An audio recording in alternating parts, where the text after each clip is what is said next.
There are different devices coming on the market now which are pretty cool. They're essentially load management devices. So if you look at your electric panel, you've got your main breaker in there, and then a bunch of smaller breakers under there, and all the different breakers control different circuits within the house. You know, you've got your breaker that's got your living room lights and outlets, and then the breaker that's the range, and the breaker that's the HVAC.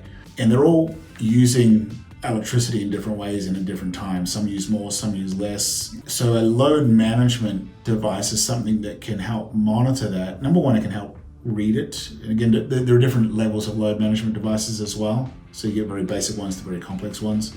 So on the more complex side, you can get a lot of reports. You can see exactly what every load in the home, every circuit in the home is using, and when it's using it, how much it's using it. And that can help you determine things like an HVAC, for example, or some other large appliance that's on its way out, it's using more energy than it should.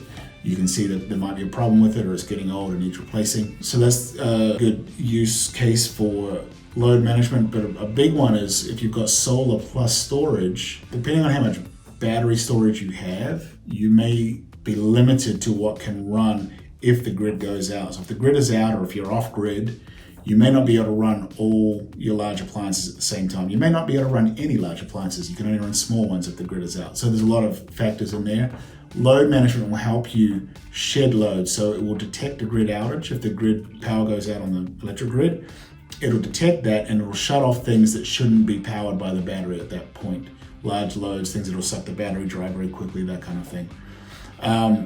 A lot of EV chargers now coming with their own load management devices built into them, so that they're not going to take more current than the home is able to provide.